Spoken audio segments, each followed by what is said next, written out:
Masya Allah kari urang hirup di zaman akhir mantak salametkeun diri urang ulah kabawa sakaba-kaba sing hade iman keyakinan di akhir masa gilek sagilekna cek Kangjeng Nabi isuk-isuk iman kene sore iman coplok sore iman isuk-isuk iman bakal coplok beuh pohara sahabat kenanya kok pohara amat lantaran fitnah nangis lain di luar arah asup ka imah sahabat kayak gede arah asup ka imah kumaha maksud fitnah teh arah asup ka imah kuari kaharti kurang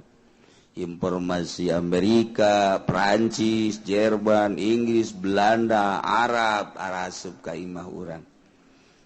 lamun ningali televisi ti isuk data ga isuk deui poho dahar poho ngising-ngising aja bila perlu ngising di hareupeun TV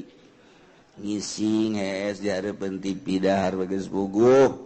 komo kuari ya qadiyal hajat Allahumma ya para jamaah kaum muslimin wal muslimat rahimakumullah. Alhamdulillah urang dina poe minggu ieu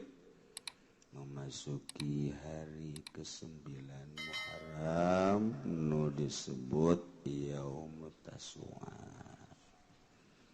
Kulantaran minggu kamari geus dibejaan atuh alhamdulillah tukang uduk beak kabeh nandakeun bahwa jamaah parwasa. Nu jelas nu geus karolot mah beureunanan alhamdulillah boga rarasaan beureunyana bakal moal kapanggih deui jeung Muharram taun hareup. Siap-siap nyana geus neuleuan tempat berbaring untuk selama-lamana. Deres mun boga pikiran kos kitu mah nu ngomong kitu haju terus bae nonton TV eta gedebul ngaranna bohong. Jelema nu mempersiapkeun diri jang ka akhirat mah moal daek nonton TV, moal daek ngeredit, moal daek maksiat. Sebab nyana inget bakal tereh jasa. Urang mah kuari teh nu mantak daek maksiat asa kebal keneh di dunia. Tenang-tenang we padahal kuari loba jasa nu maot ngadadak. Nu maot ngadadak kamari dicelongokeun diuk we kebal diuk. Ditoel jak kebal teuing diukna horeng mau mun dihitungan geus loba jasa jamaah urang di dieu aktif minggu dalam rangka kunjungan tugas ka Jambi di Jambi maot Pak Haji Sudiro urang bacakeun Fatihah keur anjeunna mudah-mudahan dihampura sakabeh dosana ditempatkeun dina rahmat Allah caangkeun dilegakeun kuburanana bi barakati ummil Quran Al-Fatihah. Bismillahirrahmanirrahim. Alhamdulillahirabbil alamin arrahmanir rahim maliki yaumiddin. Iyyaka na'budu wa iyyaka nasta'in ihdinas siratal mustaqim siratal ladzina an'amta 'alaihim ghairil maghdubi 'alaihim waladdallin.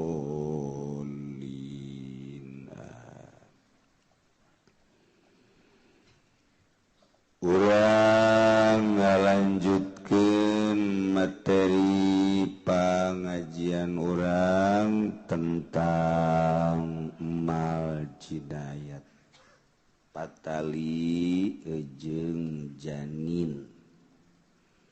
Janin eta orok nu aya di jero beuteung ngaranna janit ye lamun dirusak dibunuh cara ngabunuhna dengan obat misalnya atau indungna disingsieunan datang ka nyana stres keluarlah orokna atau ditenggelan indungna otomatis berontak anakna keluar pae na ieu nu nganiaya kena sanksi cek agama di dunia persidangan komo di negara Indonesia mah lantaran lain negara Islam teu aya hiji undang-undang mengarah karena persangsian janin tersebut maka can selesai berarti di dunia ke diselesaikan di akhirat seluruh perkara-perkara anu can selesai di dunia ke di akhirat diselesaikan nana di Rabbul Jalil Masya Allah taksin hararade hutang piutang can selesai ke di akhirat diselesaikan nana nyabok ninju ngarengkas baheula keur ngora can anggeus datang ka kuar di akhirat ke diselesaikan urang kungsi nampiling jelema ieu asa gagah asa menang ke di akhirat anu bakal diproses adil-adilna jeung sajujur-jujur Masya Allah urusan salat mah jeung Gusti Allah tama babari lantaran Gusti Allah mah pangeran kurang-kurang 2-3-4 malah salat teh menta bae ka Allah Gusti ja Gusti mah pangeran mana tanda barahan Gusti atuh kakurangan salat abdi ampura bae lamun Gusti lamun teu ngampura ka abdi kurang salat lah sapira 5 genep 7 aju kurang abdi ku Gusti teu diampura atuh Gusti pelit berarti embungeun Allah disebut pelit malaikat kasorgakeun daripada aing disebut pelit mah tuh babari jeung Allah mah babari geus kasorga-sorgakeun mah habaq cek malaikat teh baniza Allah tuh jamal sempit ya sorga aing melga ui mantep kan ngeunaheun da jeung Allah tapi urusan jeung manusia mah teu bisa gitu Gusti ampura bae abdi baheula boga hutang ka Ki Zaid atuh aing mah ngampura Zaidna tuh coba ngampura teu panggil Zaid ampura bae hampura ku aing jadi teangan keur di dunia asa kapanggihna jasa telepon mailbox melulu malah lakona aing henek datang ka paeh aing bayar aduh pan gua aing mah amal goreng aing kasiakeun kabeh ulah kitu bae aing mah geus kitu bae pokona masyaallah atawa amal bagus nanti kecopot paneta urang aduh rugi jasa rugi nu mantak loba jelema anu muflis teteter amal bagus tadi dunia salat narajin puasa narajin maca Quran narajin dihijikeun jadi amal soleh horeng boga kazaliman jeung batur jeung Ki Zaid di sidang di akhirat dicopot kabeh amal bagus bahkan gorengna diteubleuhkeun ka nyana deuk kumaha deui ya neraka tahir mentak sigadeun mentak urang ngaji ge abeh urang nyaho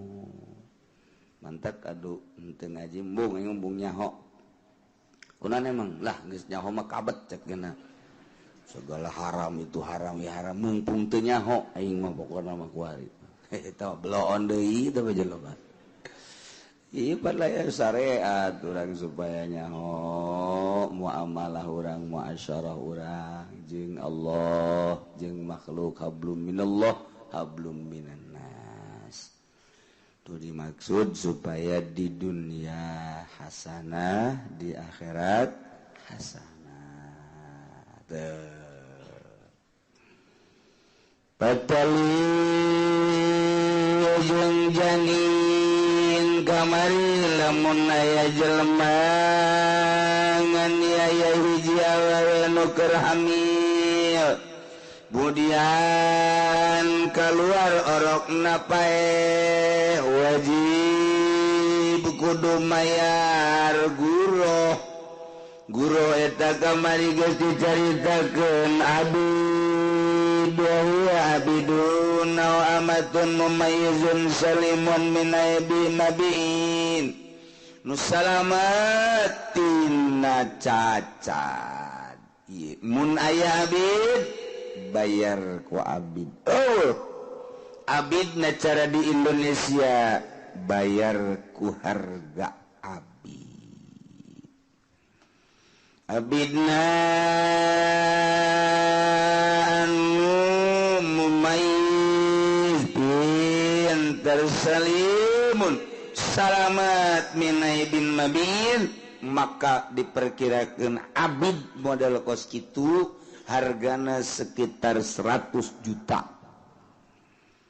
Da dampak gagah naon bae bisa nama. Kita nyupir bisa, kita macul bisa, kita ngenekan komo ngenekan mah. Bahkan awakna apa ganjalnya nama siap bae. Hebat tuh Pak Habib. Kita gitu nungguan warung cincin jelema. Pan aya jelema kita nungguan warung hees.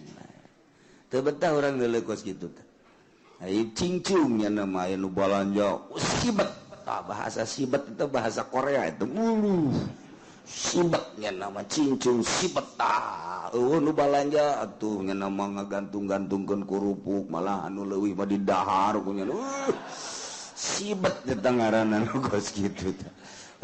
Geus pokona di sisi digigir dibersihan disapuan tangeunaheun jasa neuleuh pelayan model kos gitu. Kos tukang bas teh lamun kadeuna sibet urang ge ngeunaheun neuleuhna. Masyaallah resep. Ieu mah tukang bas kedeung-kedeungih ki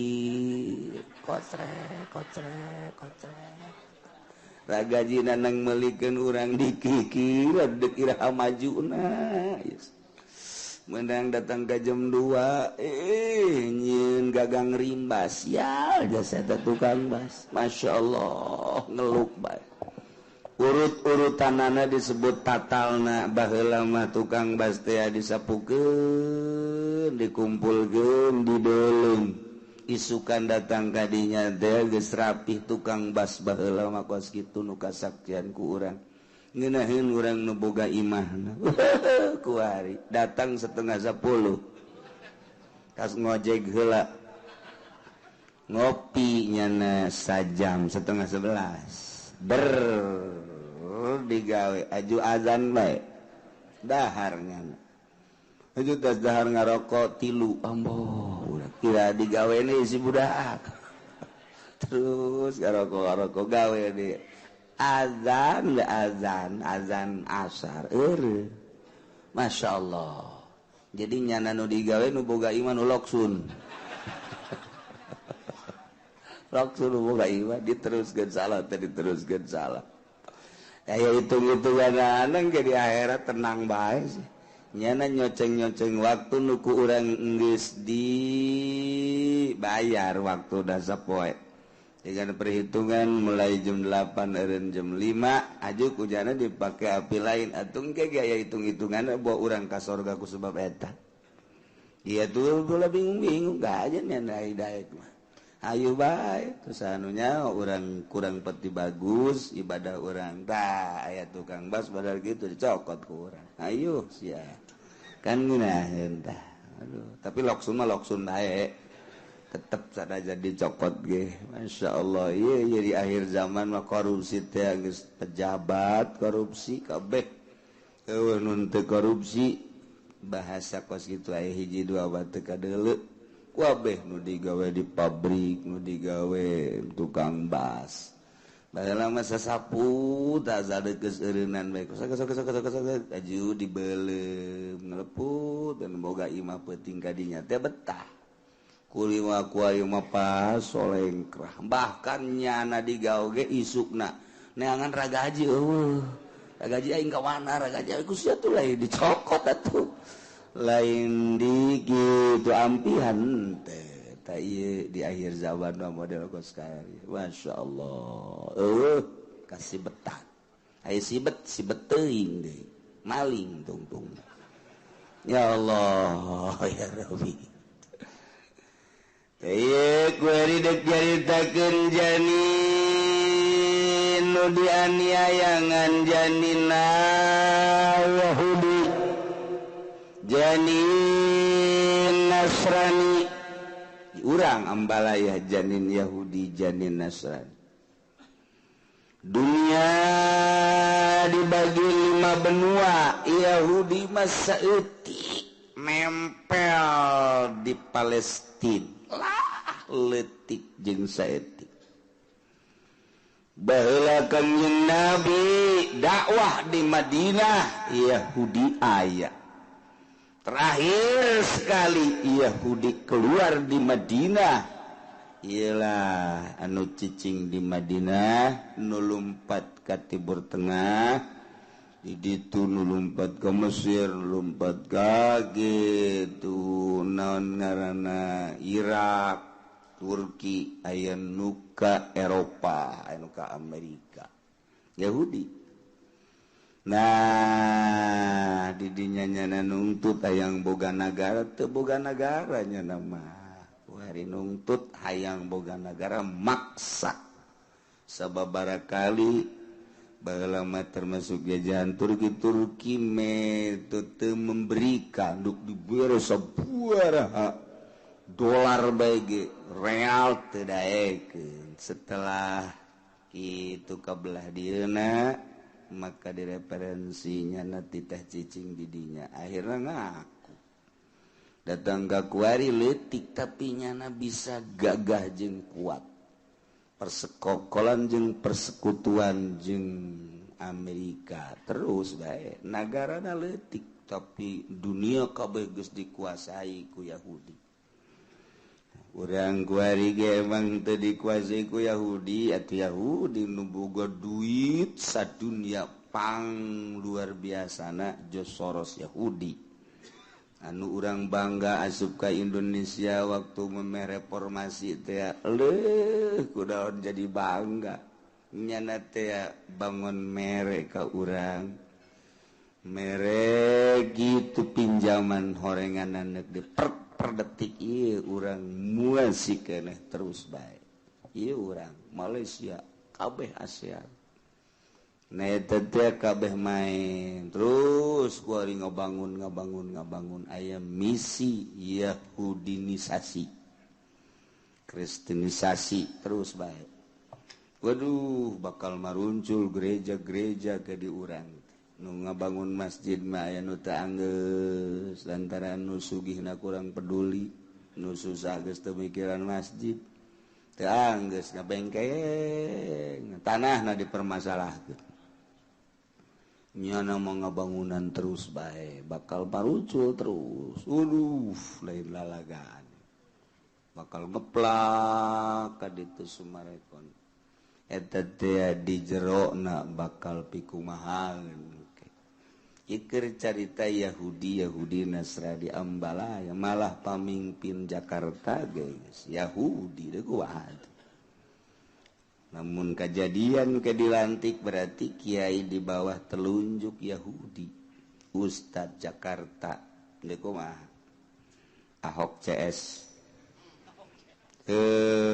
ya mantap ge Masya Allah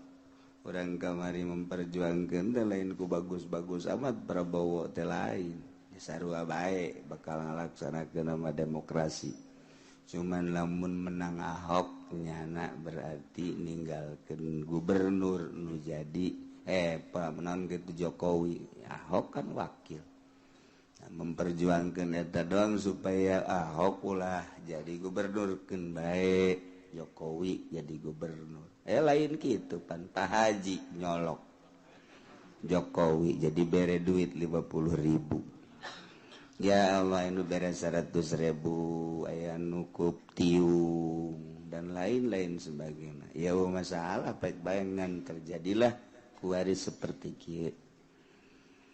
koski kuari Jakarta dipimpin ku Yahudi tidak menutup kemungkinan ke kadieu ka Tangerang bupatina Yahudi terus ka Serang Rengkas terus dari itu aja keluarga ada karuade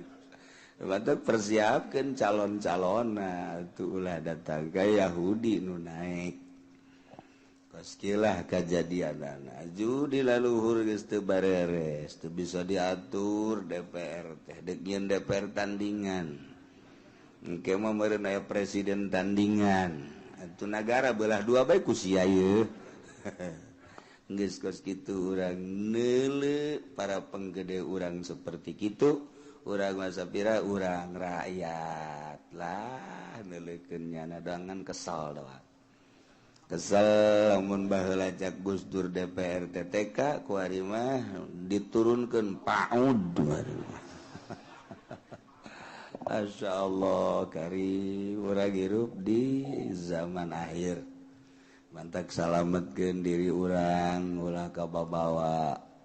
sakaba-kaba sing hade iman keyakinan di akhir masa sagilekna cek Kangjeng Nabi isuk-isuk iman kene sore iman coplok sore iman isuk-isuk iman bakal coplok beuh pohara sahabat kenanya kok pohara amat lantaran fitnah nangis lain di luar ararasup ka imah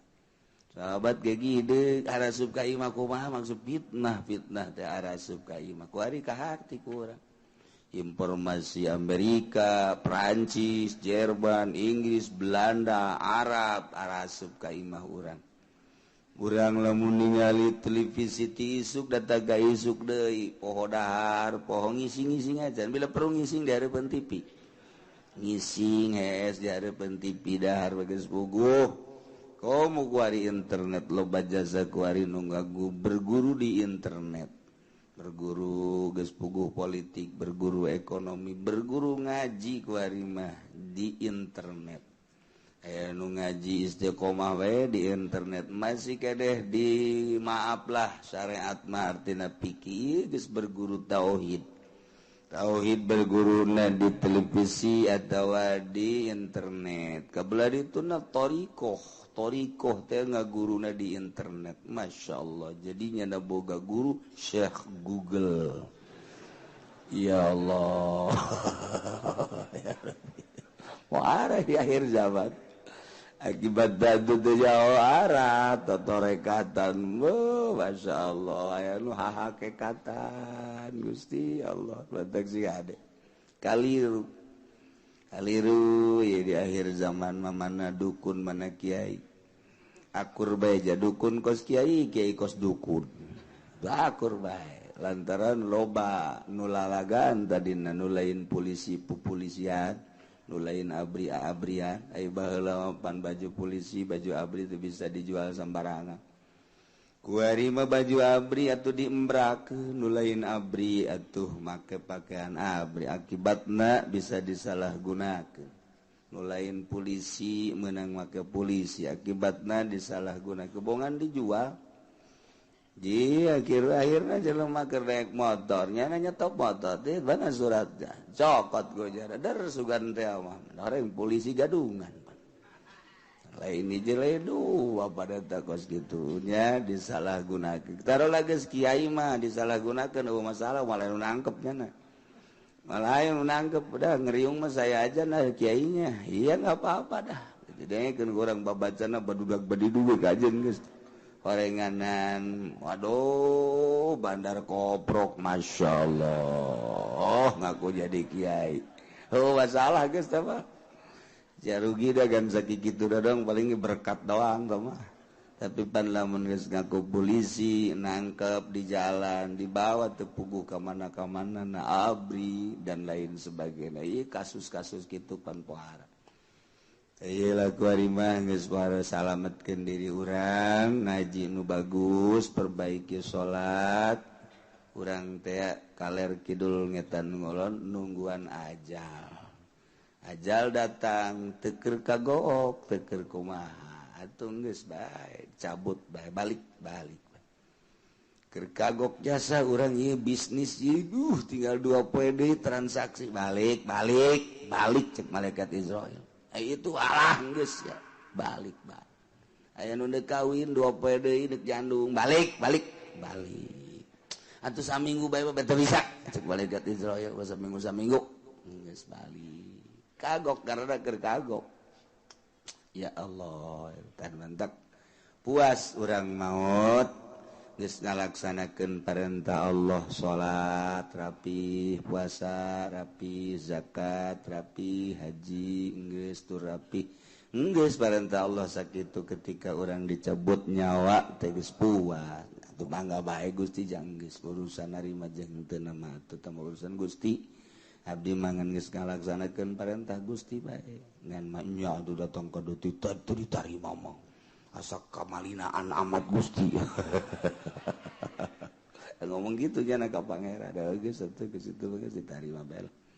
tapi cenah sia teu khusyuk walatu urusan khusyuk ngaranna ge hese Gusti teh mah nu penting mah tarang harideung teh deuleutah jahe nya sia ieu sujud teh dibadug-badugeun campur-campur aduh ya Allah ya Karim Jalinal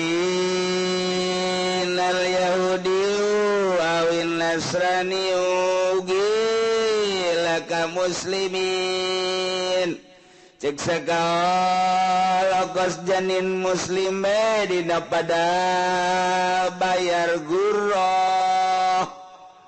aya wewe ngarana Agustina waduh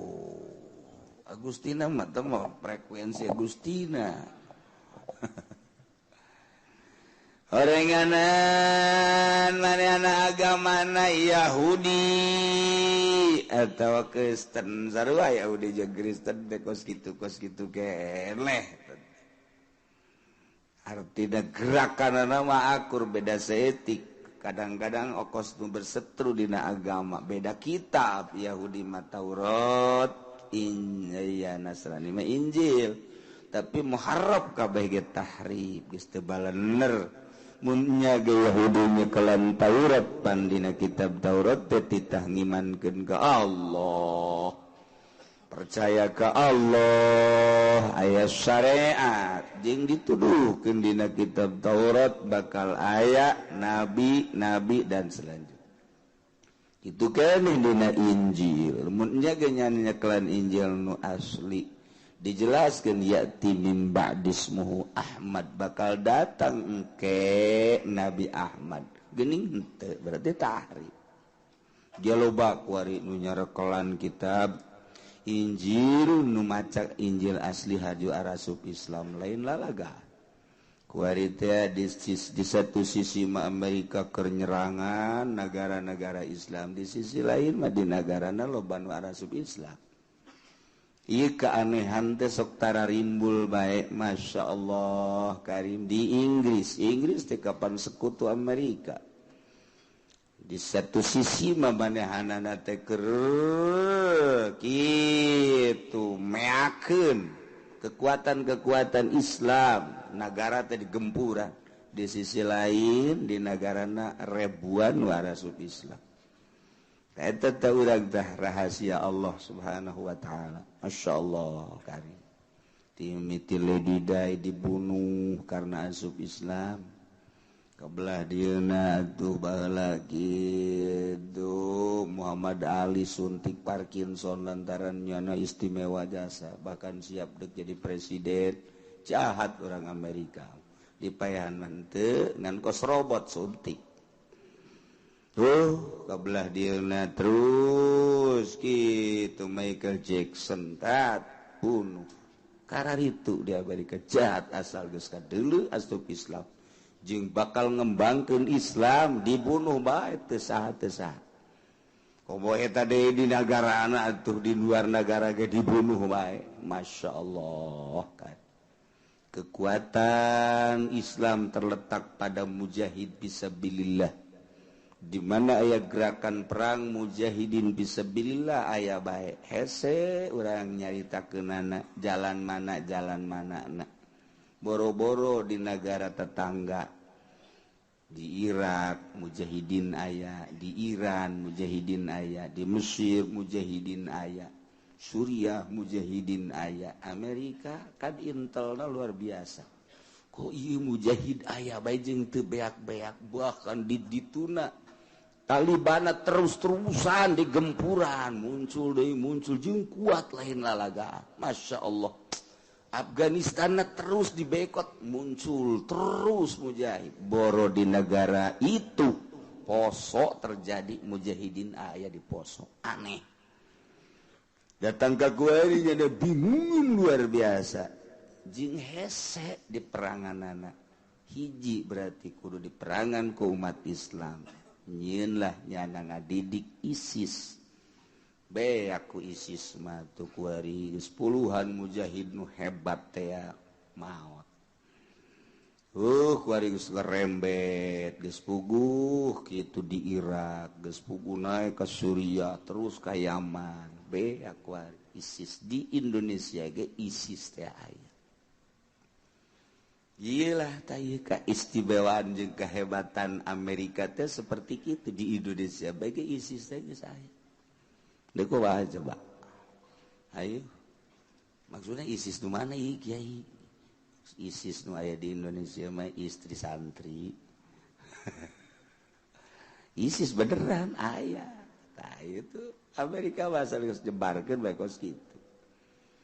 Eta keur carita urang sangat khawatir, tapi atuh aya nu bogana ieu Gusti Allah nyanggakeun we sadaya-daya ka Gusti Allah. Ngan tetep ai besi mah asah. Besi kuari nu boga besi asah, nu boga gitu naon ngaranna Cimande asah, ulah kekerpekan teu puguh. Pake perang coba kuari. Anu boga bangsa gitu naon ngaranna kalong wewe permainan kalong wewe aya eta asah ya Cimacan bangsa nu karitas besi ge suruntul tapi di Indonesia sih teh bang geus pohara maksudna sanajan bupati lagi geus tenang-tenang bae nya nama kumaha tenang mun perang teh di ayo diteruskeun bae rakyat kena terus bae pararaya Allah susu kuloba-lobana di urang rumba geus mimiti ayeuna Cikupa perang siap perang beak Cikupa bojong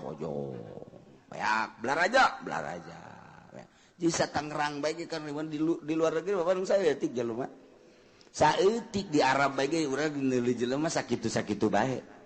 di Arab sakitu-sakitu bae teh urang ngai ka Arab teh tapi kan di Indonesia mah Masya Allah satahun bae urang teu nyaba ka Cikupa waduh budak amal litik nyaho tuyul nyaho budak jelema ih loba jasa takos gitulah Yahudi da ieu keur carita wal janinul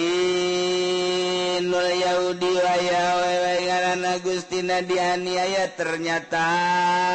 warenganan Yahudi atawa Nasrani Kristen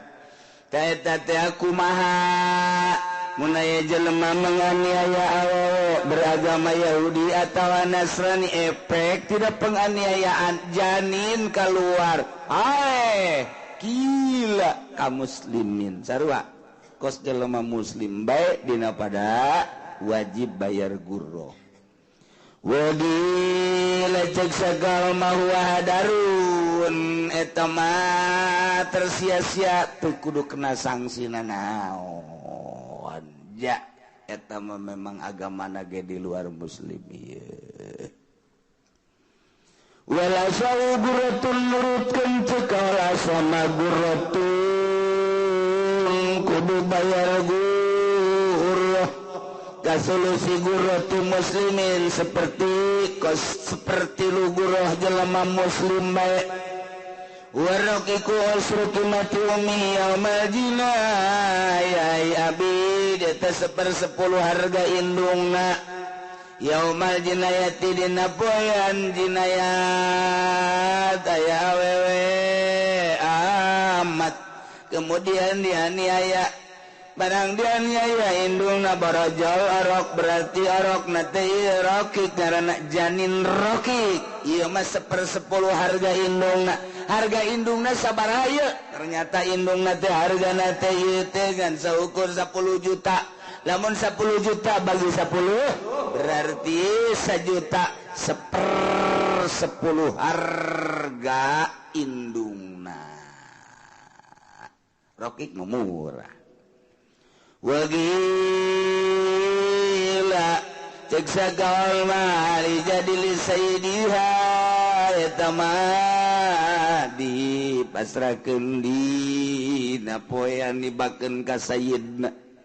waktu keur nibakeun ka sayyidna sayyidna meuli sabaraha ulah harga kuari lantaran meureun 10 tahun ka tukang mah dibelina ku sayyidna tetep bisa harga teh 50 juta kuari mah turun satege sewe tanagaan harga kuari mangan sakadar 10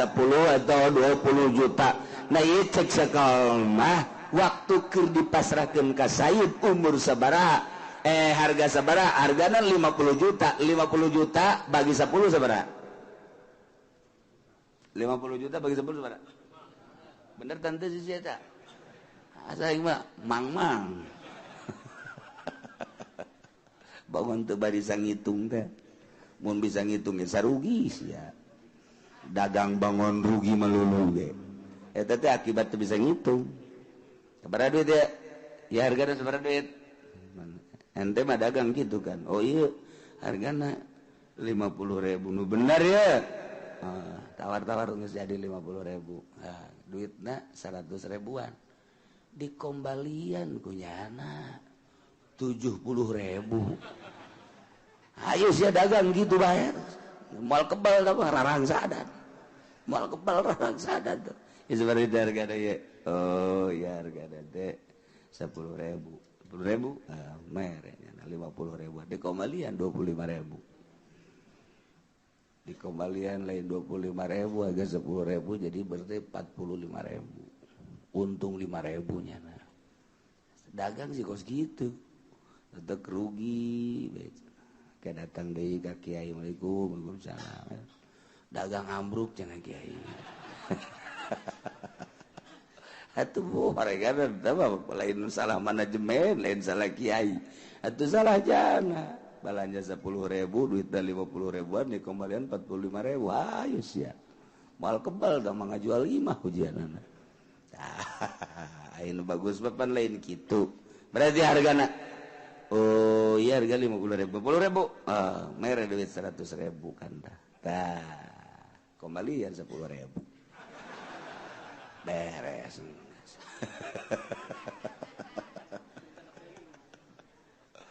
aduh korupsi saeutik giliran nu boga apa deui kembalian sek oh lupa saya tuh emang ngarah kitu da doang ya mah mun teu ditegor batu terus bae Masya Allah jadi beda ongkos urang boga angkot kendaraan nu kurang dipake bisnis wajib per tahun teh kudu dizakatan berikut barangna beda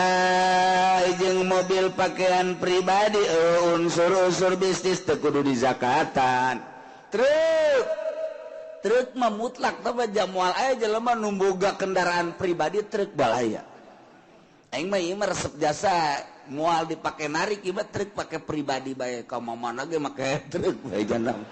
ondangan ge make truk aduh tawa budak kudu dikagrogolkeun teman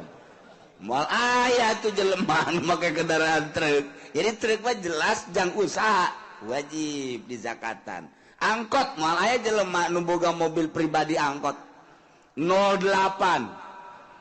tapi ieu mah jang pakaian pribadi bae teu dipake narik ka mana ge make 08 bae ka Jakarta ka mana ge 08 bae manehanana geus resep jadi make angkot teh resep mual ayah jelema berpikiran seperti itu mantak ancul-anculan gak yang boga kelas ieu cenah duh geus kabet jasa ieu usaha yang geura boga bae emang kunaon kitu yang meuli kijang cek cenah teh ieu jadi ieu naik mobil angkot bae ka mana teu betah kos kitu pan rata-rata anu jelema mah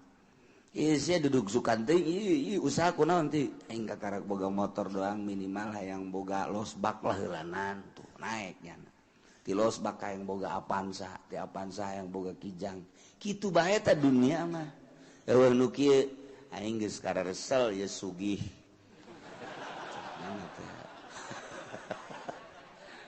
tiba heula aing naik Maybach naik Lexus beladirna naik kijang aing kuari mah aya biasa naik angkot lah geus aing mah sapopoe naik angkot teh saha jelemana saha pi jelemaeunana nu gos kitu pugu ancul-anculan ge aya ngeunah eta rese mentek lah budaya jelema geus apeng-apengan ngaler kidul usaha dan aja cet bae mondok beuh tah malaikat tah jelema lain jelema tah mah anu geus pangalaman ngaler ngidul ngetan ngulon dan lain sebagainya haju manehanana kesempatan loba ngorak keneh tapi daek mondok lain jelema tah malaikat tah campur jurig tah mah cara ka jelema pugu nu masantren ge hayang geura eureun ieu masantren ge hayang geura eureun teu eureun sote jana teh teh ku sabab harese ka kaler ka kidul bae jadi masantren nu normal kuali teh nu masantren salapi mah nu normal ulah dipake kahasud ulah ieu pasantren modern hararasud bae ka pasantren salap teu nyahoun jerona hayu terus ya kembangkeun ka modernan sia datang ke paeh ke kadeuleu ke di jero kuburan sia nyekelan modern maksudnya kumaha atupan nyekelan modern ge anu dibaca nama kitab salapi awas sia ditundung sia memodernan datang ke haju liwat nyana nyacad-nyacad salapi apa nu dibaca aja di kitab di kesakolahan modern teh sapina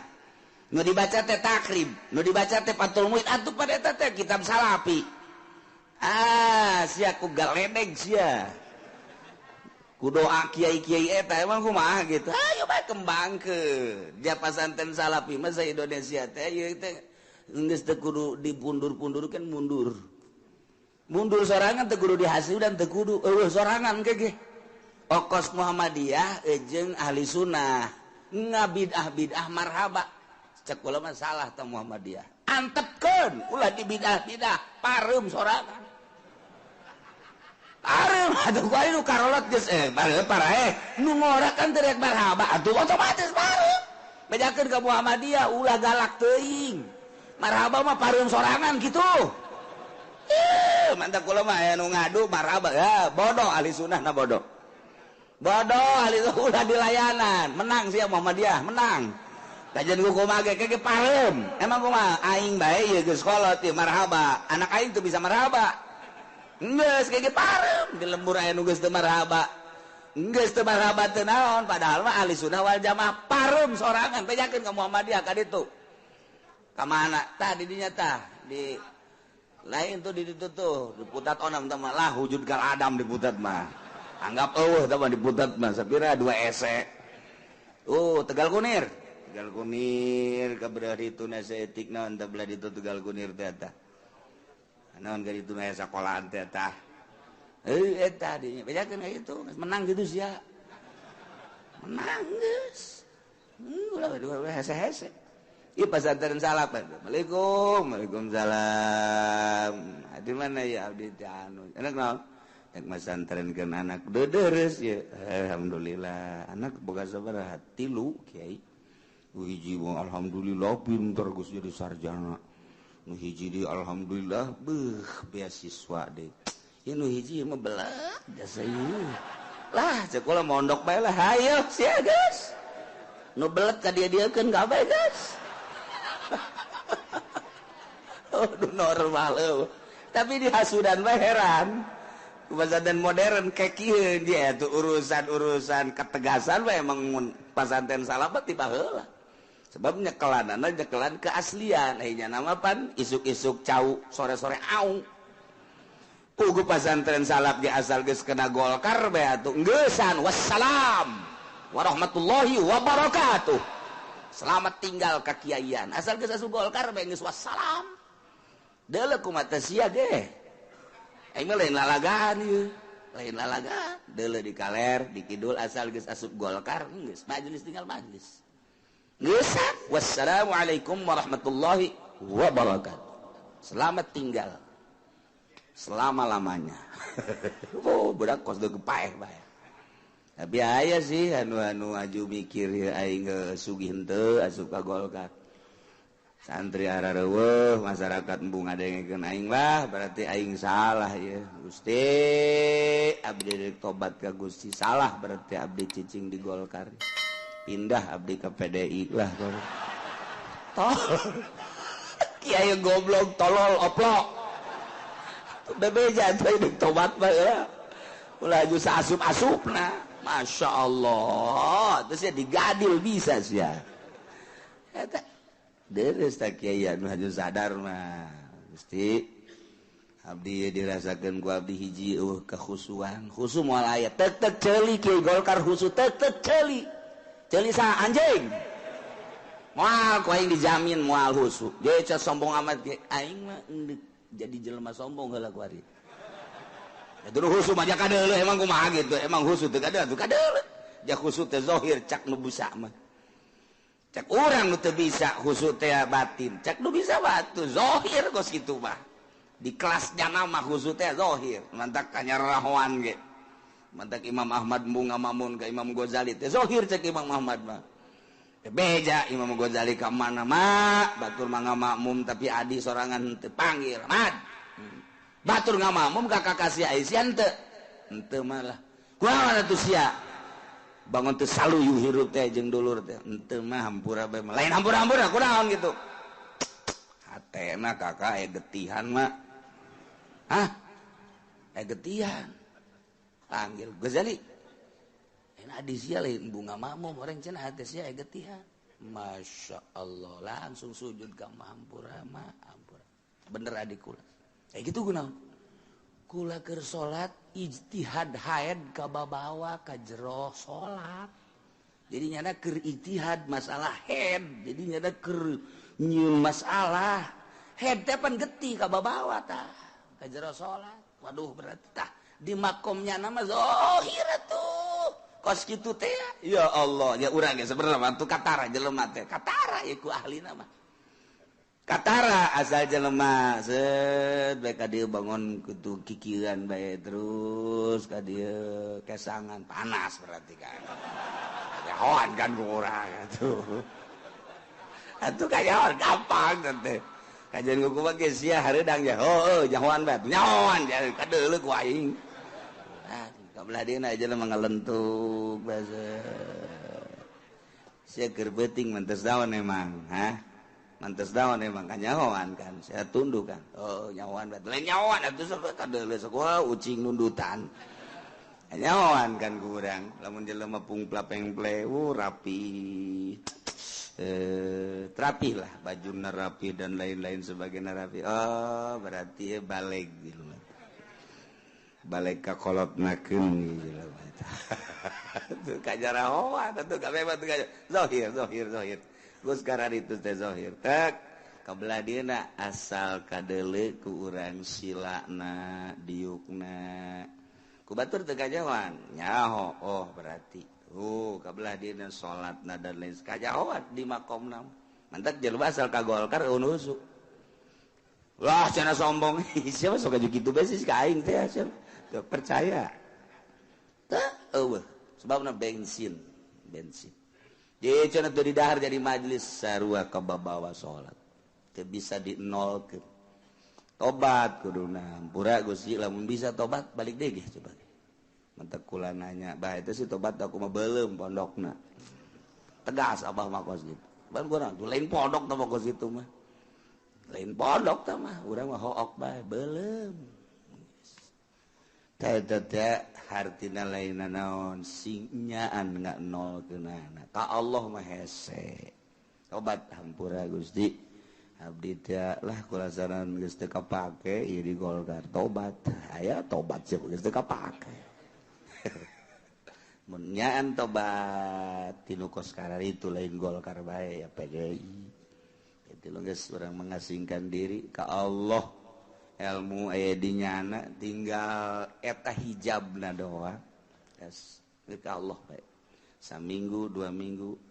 pastikan lamun dek berangkat ke Allah neangan batur nu ke Allah ai kitu mah kan di Golkar babaturanna jeung jelema Golkar sabatur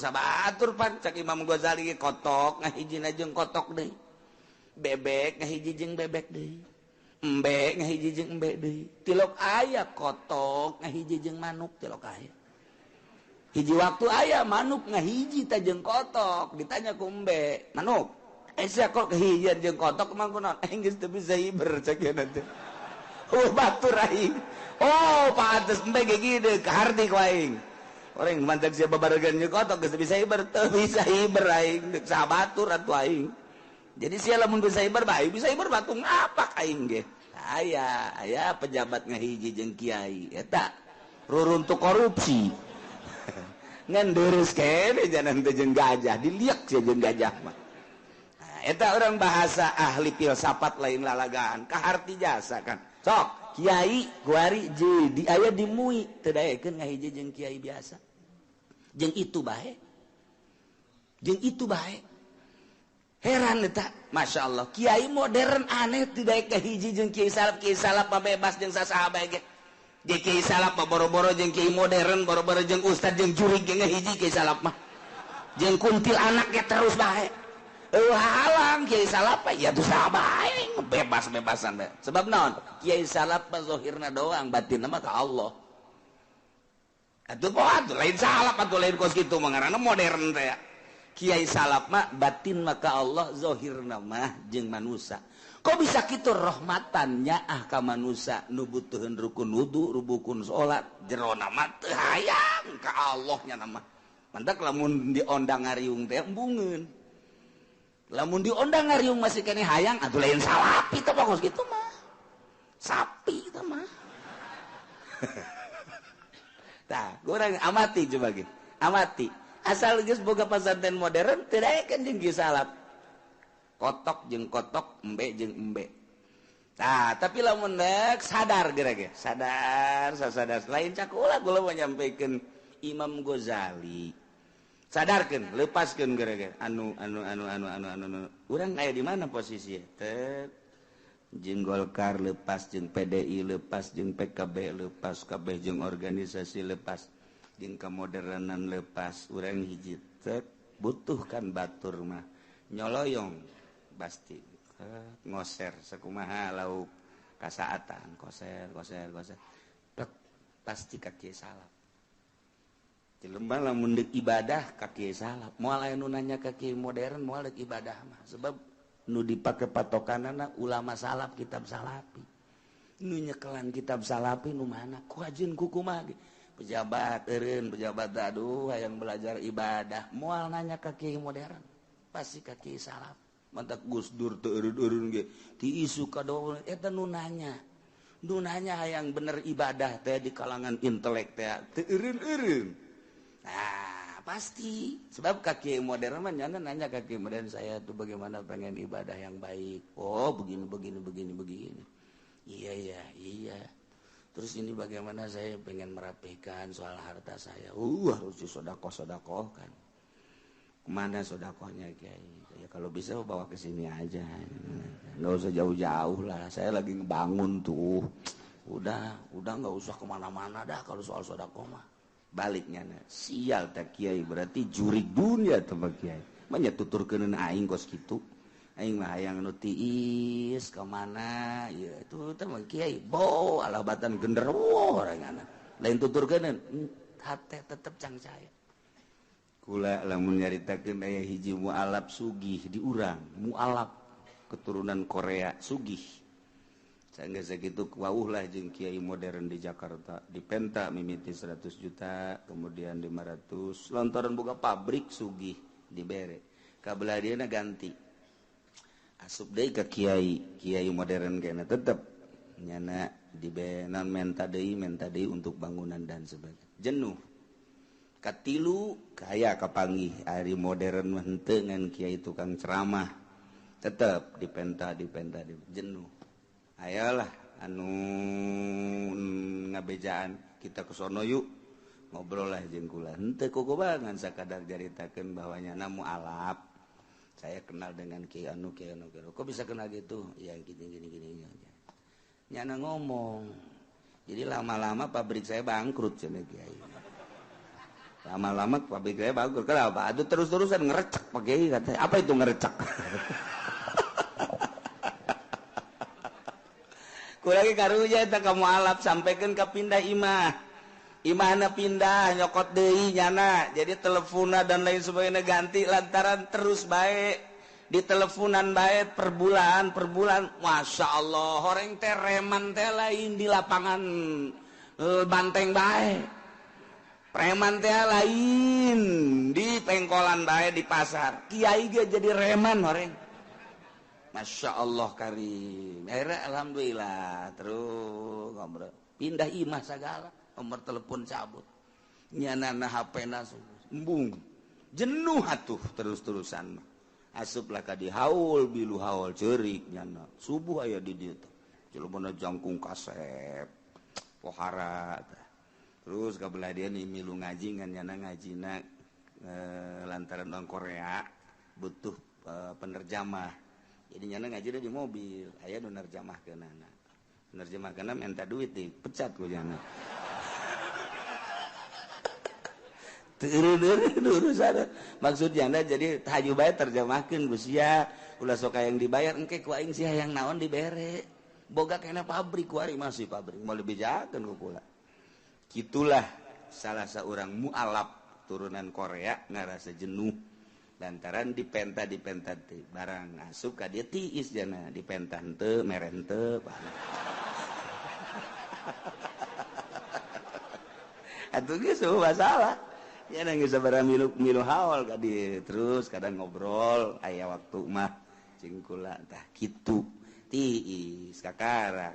nyana minta petunjuk bejakeun ki alhamdulillah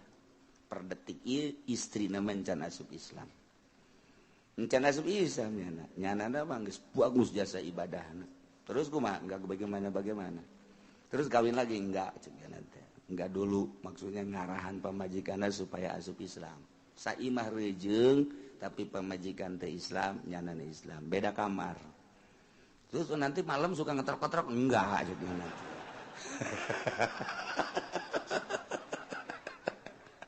aduh Masya Allah urusan kos gitu bata-bata rahasia lah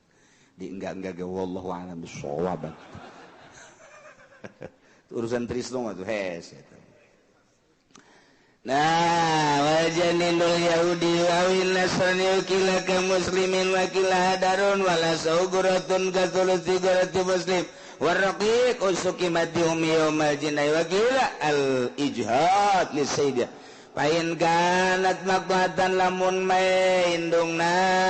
maktu'a dianiaya datang ka para rotong pegat wal janin salimun kuwimat salimatan anggap indungna salamet kan kieu janin nu kaluar ti indung anu roki indung anu amat berarti kan ieu roki tadi ukurkeun kana harga indungna cokot 1/10 harga indungna kuari indungna lantaran indungna dianiaya parargat leungeun pegat suku pegat dan lain sebagainya anakna keluar janin teraniaya indung namun dihargakeun kan murah ulah dihargakeun geus maktuah kuwimat salimatan fil asah mun salamet harga indungna sabaraha cokot 1/10na saha nu bakal nanggung jawab jeung dikamanakeun ieu toroganana wa tahmiluhul aqilatu fil azhar nanggunglah kana ieu 1/10 asobahna nurutkeun cikaul azhar gaduh putra diantarana ialah Qabil sareng Habil Kangjeng Nabi Adam seluruh nagaduh putrana adalah tis'atun wa salasuna 39. Boga anakna 39 Kangjeng Nabi Adam. Dunia sakil legana diesian ku 39. Sedengkeun ablag-ablagan sepi meureun dunia eta. Kakarak Kangjeng Nabi Adam, Siti Hawa, haju anaka ngan Ari Kobil mah Kobil eta cak sariwayat mah lahirna di sorga, Ari Habil mah lahirna di dunia di dia di bumi. Cak sariwayat Kobil mah Kobil eta kelahiran sorganya nama tah Kobil, Ari Habil mah kelahiran bumi. Supaya rada cepet Gusti Allah teh ngalobakeun makhluk, maka ngalahirna ieu Siti Hawa sakali lahir sajodo dua-dua. Lalaki awewe, lalaki awewe, lalaki awe kitu bae tah sajodo.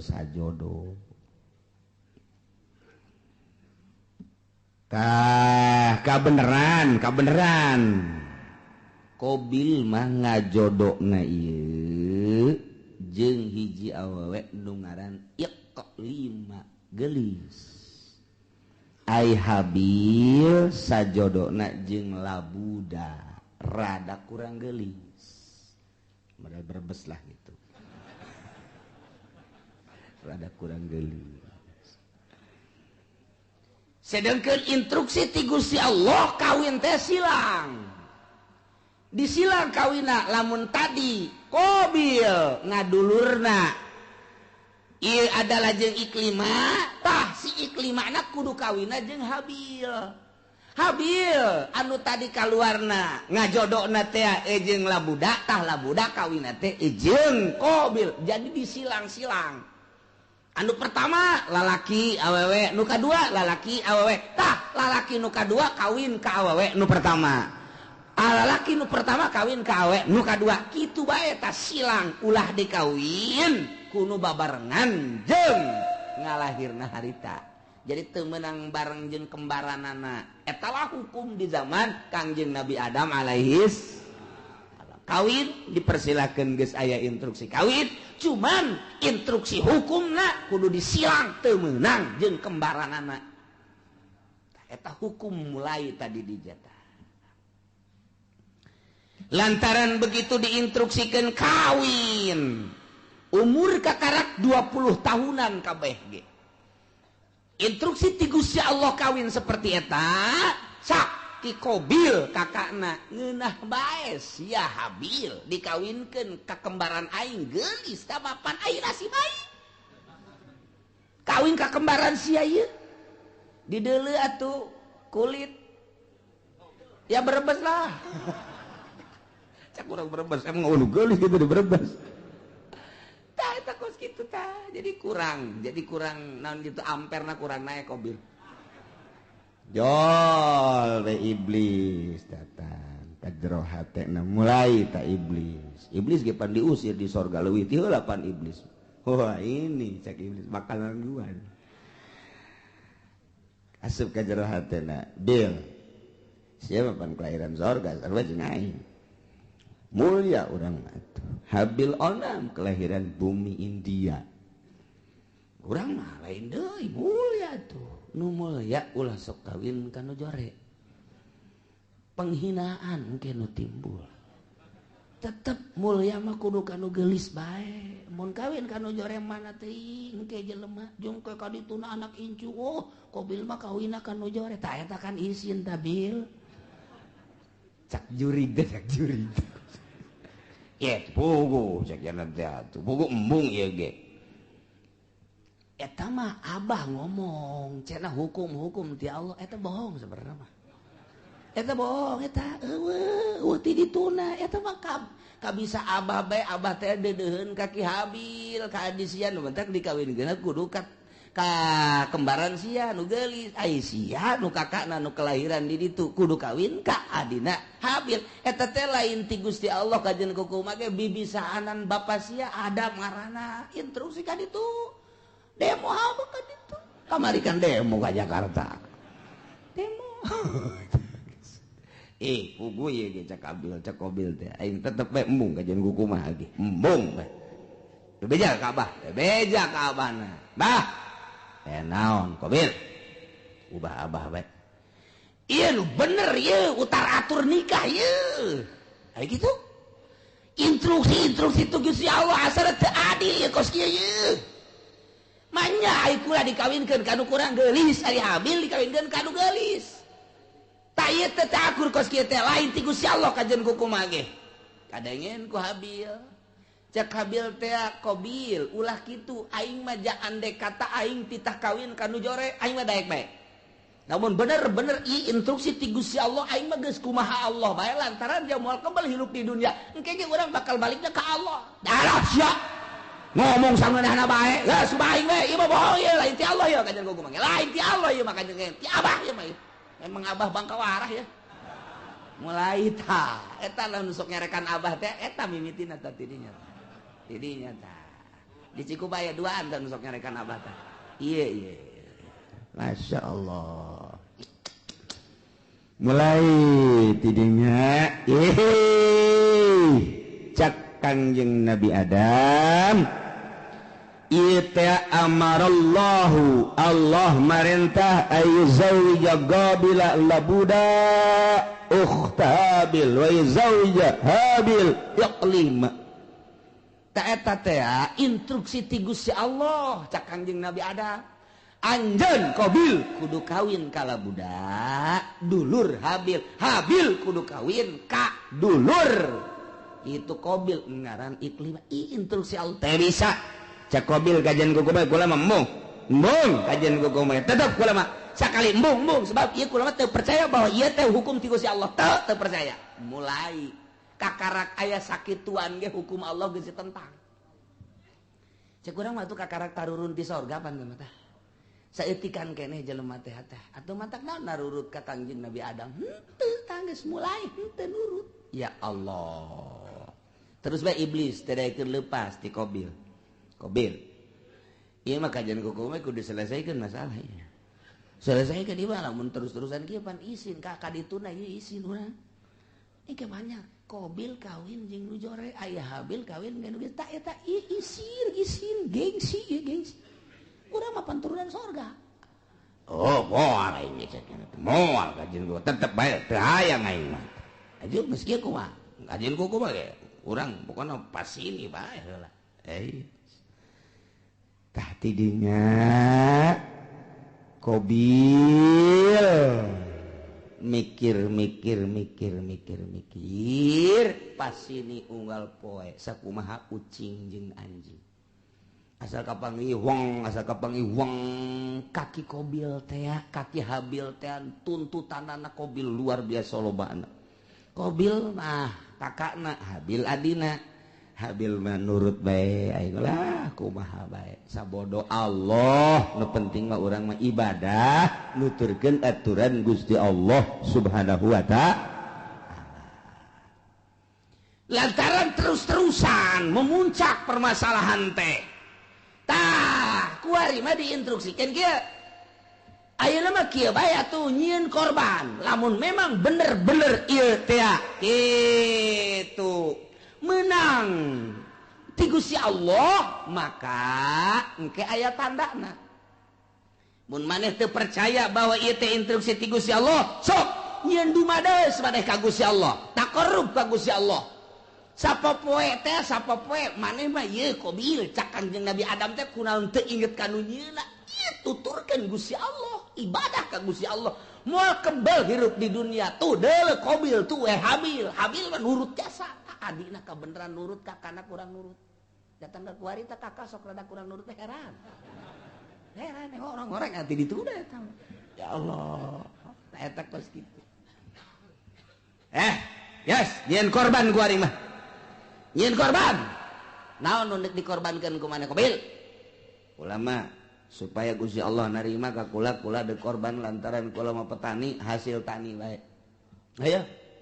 gerak kumpulkeun maneh Habil naon kula mah lantaran pangangon embe kibas kula mah cirina naon cak Qabil ieu bahwa korban ditarima ku Gusti Allah jeung teu ditarimana engke cak Kangjeng Nabi Adam lamun ditarima bakal turun langsung ti langit seuneu set engke ngalahap anu ditarima mun anu maneh Qabil ditarima bea engke garing dihakan seuneu dilentab seuneu lamun nu ieu anu ditarima nu kono Habil nu embe beak ku seuneu kitu bae oke cek nyana jadi geus iya dikumpulkeun ku nyana harta-harta hasil tatanian nu dikumpulkeun anak hasil tani mun pare nu pangjore nu dek dikorbankeun teh lamun gandrung anu geus pangjorena kurma anu pangjorena dihiji-hijikeun bangsa anu bakukulna eta dek dikorbankeun ari nu bararagusna mah ieu dipake ka hook kunyana jang ditumpuk-tumpuk harta jore ari ako Habil mah begitu dikorban teh wow neangan umbe nu puang gedena jeung nu puang bagusna dipandian kunyana ieu nu jang Gusti Allah mah ieu korban ka Gusti Allah entakan nu puang gedena puang bagusna puang lintuhna jadi beda karakterna ai Qabil mah kos urang Cikupa nu pangjorena bae ai Habil mah kos urang Cilongok nu pang bagusna bae sia cak urang Cikupa tak eta kos kitu kayana teden bek teu kebal langsung turun seuneu tet neong itu turun seuneu cak Qabil pasti nu aing nu dilentab ka jeung ku komal ge pasti nu aing mun aing nu dilentab berarti aing kawin jeung nu gelis mun aing teu dilentab berarti ieu teu beres urusan ieu turun seuneu ka dieu ka ditu aing nu dilentab embe plek seret bawa ka luhur teh aya tinggal ieu bae korban Qabil hasil tatangin hasil tani nu jarore teh teu dilentab ku seuneu tuh cak Kangjeng Nabi Adam nu ditarima nu mana nu ditarima nu mana cicing bae Qabil teh gas udah loba omong cak Qabil teh abah gua ari cenah rencana ka Mekah mah eger ka Mekah ka ditu atuh eta ka anak ka kolot kos kitu eta eger ka Mekah mah isi rek naon tuh di dieu mana naon kula mah padahal boga rencana abah ka Mekah adi dibunuh sia ku aing jadi aya abah aya keneh mah embungeun nya ge rada kagokeun kira ka Mekah ditungguan nyana nungguan abah na ka Mekah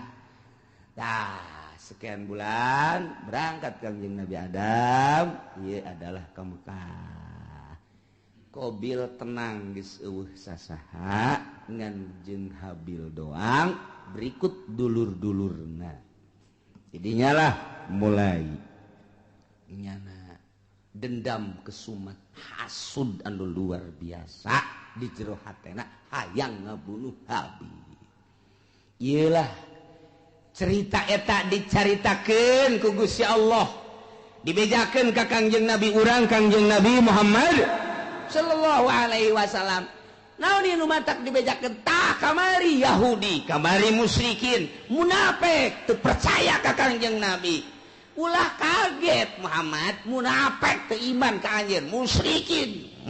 musuhan ka anjeun kapirin ngamusuhan ka anjeun cikene nu kamari dicaritakeun teh ngamusuhan ka anjeun horenganan baheula ge takarak ge turun ti sorga ka dunya ieu anak incu Kangjeng Nabi Adam anakna sorangan Qabil geus boleh teu percaya ka Kangjeng Nabi Adam geus teu iman ka Gusti Allah malah ngabunuh adina nu ngaran Habil dicaritakeun ka Kangjeng Nabi abeh Kangjeng Nabi ieu tenang tentrem adem sebab lamun teu nurut jelema ka Kangjeng kemudian Kangjeng Nabi na teu dihibur manusiawi kan Kangjeng Nabi sifat kemanusiaan pan aing teu diturut ai kitu mah aya dongeng-dongengna tah Kanjeng Nabi Isa ge teu diturut jah heueuh tuh Kanjeng Nabi Adam ge teu diturut jah heueuh atuh komo aing abe kitu mantap tenang Kanjeng nah ieu lah didongengkeun ku Gusti Allah melalui ayat watslu bacakeun ku anjeun ya Muhammad he Muhammad alaihim atas kaum anjeun baheula dibacakeun ku Kangjeng di Madinah terus disampaikan ku umum ku sahabat disampaikan ku tabiin disampaikan ku atbat tabiin ku ari poe minggu disampaikan ku ari ku urang kadeng eta dongeng eta teh ta ieu ayatna bacakeun Muhammad ka kaum anjeun naon nabaab Nabi Adam berita anak dua Kangjeng Nabi Adam alaihis nu ngaran Habil jeung Qabil caritakeun bil haqi kalawan sa bener-benerna qurba kurbanan waktu Qabil jeung Habil ieu diperintah dumadeheus ka Gusti Allah nyin kadeheus nyin takrub melalui kurban ilallahi ka Gusti Allah nu dilaksanakeun ku Habil makibas Qabil mah hasil tani yakni zar'u patukubila min ahadihima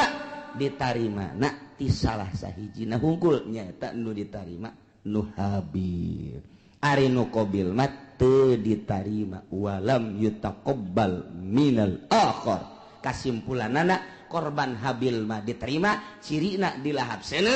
Qabil mah teu ditarima cirina aya bae di dinya teu robah-robah ti dinya lah mulai Qabil bendu ka Habil nyimpen di jero hatena hasud anu luar biasa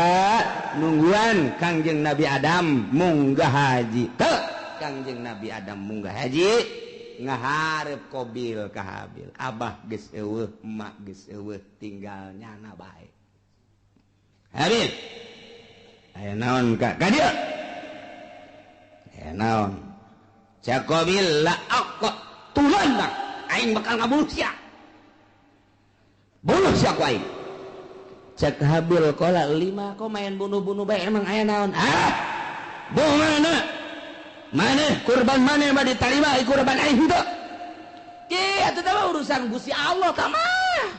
cek Habil teh innama yataqabbalullahu minal muttaqin nu ditarima teh jelema anu sieun ka Gusti Allah mukmin muttaqin ditarima aing teh ditarima teh mah tuh urusanna kurang takwa berarti teh mah ulah ngabunuh kula ka Gusti Allah kan teu bisa gara-gara sia aing bogol mah buluh sia ku aing geus bebeneran ditutur-tutur bae geus diagag-agag bae geus dikieu-kieu bae leungeun cak Habil cak adenaka dengan bahasa anu lemah lembut ka laim basatta iyadaka ma lain basatta ilayya yadaka litaqatulani ma ana bibasiti yadiya ilaik liaqatulak bahasa lagi daheun Habil ka dek ngabunuh bae jak kurang mah ieu azan sararieun jasa ka Gusti Allah lain basatta yakin pasti nyata lamun kakak ngagerakeun leungeun kakak manjangkeun leungeun kakak ngulurkeun leungeun kakak deuk nampiling ka kula kakak deuk nyabok ka kula kakak deuk kabunuh ka kula ma ana bibasiti yadia ilaik kuring mah moal kudu males uluran tangan kula mah moal nyabok ka kakak kula mah moal ngabunuh di eueuh saeutik terbersit di jero hate hayang ngabunuh eueuh saeutik hayang males kakak ngabunuh kula mah deuk cicing bae kakak nampilih kula mah cicing bae kakak deuk jawab kula mah cicing bae pokona mah kula mah moal ngabunuh sama sekali silakan kumaha kakak bae lantaran ini akhafullah rabbal alamin sieun jasa ka Allah eta Habil mah bahasana anu luar biasa inni uridu an tabu'a bi ismi wa ismik fatakuna min ashabin nar cak Habil teh asanyana kaula teh ieu adalah sieun jasa ka Gusti Allah lamun sampekeun ka kakak ngabunuh ka kula atuh meureunanan seakan sing kuring teh kula teh ieu berharap kakateng ke bakal balik ka akhirat teh mawa dosa kula jeung dosa kakak sorangan memeh ngabunuh kula memeh ngabunuh kula ge kakak geus loba jasa dosana ditambah jeung dosa ngabunuh ka kula duanana dibawa ku kakak engke kakak di akhirat fatakuna min ashabin nar atuh engke bakal jadi ahli neraka. Ta ieu bahasana luar biasa aya bahasa inni uridu an tabua sanyana kaula ngarepkeun kana yen babalik berarti boga harapan lain boga harapan lantaran eueuh maksud males ngabunuh seakan kos nu mengharap nyana teh dibunuh lain mengharap dibunuh urusan dibunuh mamangga kumaha kakak ngan kula henteu ngamaksud dek ngabunuh lantaran cakang jeung Nabi ge al qatil wal maqtul finnar jelema nu ngabunuh jeung nu dibunuh sarua pada asup ka neraka lamun anu dibunuhna boga niatan hayang ngabunuh mantak cakang jeung Nabi teh al qatil wal maqtul finnar nu ngabunuh jeung nu dibunuh asup ka neraka cak sahabat Gusti Rasul aya nu ngabunuh mah kaharti ka neraka aya nu dibunuh panu dibunuh ge nyara teh lamun imkan mah hayang ngabunuh oh jaheuh nya nyara ge ngan eleh wae gelutna lantaran eleh kabunuh jangan lagi hayang ngabunuh hayang malas ka eta dumadak al-qatil wa maqtul pindah habil mah eueuh maksud ngabunuh kulantaran eueuh maksud ngabunuh dengan bahasa anu lemas disebutna al-kalamul jami'ul mani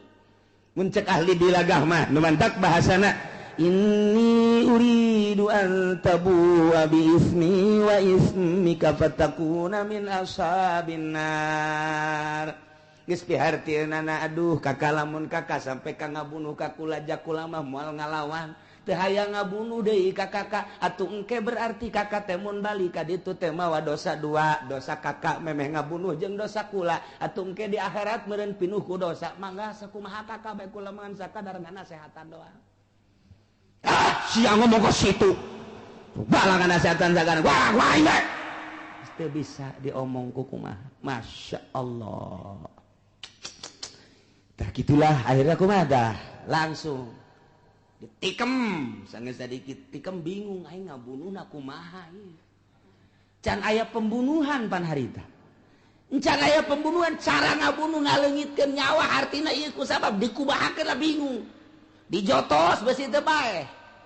digebug besi teu bae dikumahakeun ieu dikumahakeun bingung nyana mikiran ngabunuh ge bingung lantaran can pernah aya nu ngabunuh pan harita mah manusia pertama nyana eta anak Kangjeng Nabi Adam anu ngamimitian dek ngabunuh datang ka ngabunuh ge bingung kumaha carana ngalamun bae Habil geus aya bae di sisi dicekelan bae kieu dek dibunuhkeun bingung cara ngabunuhna kumaha cara ngabunuhna sok iblis asup deui ka jero hati aya sia bodoh-bodoh teh atuh ngabunuh bae heseuna mah cak iblis teh atuh teu kumaha aja can orang anu dibunuh Japan ieu manusia kakara ge urang doang. Ngomong we nya di jero hate jeung iblis. Ya kadeulekeun ya. Deulekeun ya. Cat bae iblis teh kaluar nu hiji tek. Kahareup ngarupa nya jeung iblis tu saja gelut di bareng gelut nu hiji dicekel tek dikahadapkeun terus jokot batu digebukeun blek kana huluna. Hai. Oh tak kitu ngabunuh mata. Jadi dicontohan ku sakadang iblis. Masya Allah tuh gitulah Qabil teh oh jaheuh babarinya eta iblis nu hiji pae kakara pae geus pae nah Habil ku aing geus bisa sebab aing geus kuliah ngabunuh aing geus bisa sih kuliah ngabunuh nangis aya dosen iblis langsung bae nurutan iblis jadi diperagakeun ku iblis cara ngabunuhna mantak cekel tujahkeun langsung liak nyokot batu nu gede diangkat ku Qabil gejretkeun kana huluna gujret gitu syariat masya Allah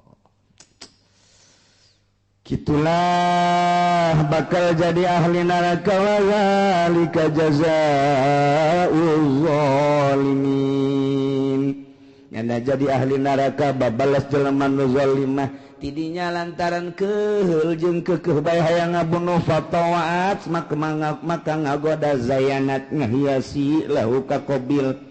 nafsahu kana nafsu naqatlahihi kana ngabunuh dulurna nu ngaran Habil diperagakeun ku iblis faqatalahu maka dibunuhlah ku Qabil Habil dengan cara diperagakeun kos sakumaha iblis fa asbaha minal khasirin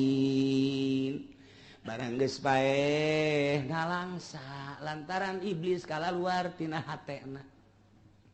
ditinggalkeun kabur malah kadenge kaburna ge hayu sia cilaka Qabil cak iblis kan cilaka sia Qabil cak iblis aing geus teu tanggung jawab aing ge ieu doraka setik di sorga turun ke handap baheula kalantaran teu percaya ke adab aing dilaknat ku Gusti Allah sia ku ari termasuk laknateun Allah aing teu tanggung jawab kumaha sia bae Qabil ceurik di dinya kadung ditangkep ku nyana aduh hadi cang nyana ditangkep ku nyana masyaallah ieu aya ku kieu-kieu teuing ditangkep ku nyana bari ceurik nyaah jeung deudeuh diciuman geus pae kakak de kudu kumaha ieu teh kudu kumaha jelema geus Kangjeng Nabi Adam Siti Hawa ka Mekah adi-adina jararo tinggalnya na doang duaan ditangkep punyana geus dibunuh mah lantaran iblis tak kalaluan mana teuing luar biasa sedihna Qabil harita neuk menta turun ka mana ngan sakikituna jelema dibabawa kunyana dipapanggul kunyana ku deudeuh jeung nyaah deudeuh jeung nyaah dipanggul tok ka Masrik 60 kilometer mamanggul bae dipanggul deui ka Magrib 60 kilometer bulak-balik lantaran deudeuh jeung nyaah masyaallah kudu dikumahakeun atuh ieu adi diciuman deui dipanggul deui dicium deui dipanggul deui dicium deui dipanggul deui eta sakitu geus luar biasa 40 poe cak sakol maki kituan bage iblis asup deui geus dibunuh mah ulah sakaduhung-kaduhung moal hirup deui kajen ku kumaha moal hirup deui kudu kumaha tuh ieu kalanjutanana fa ba'asallahu ghuraba wallahu a'lam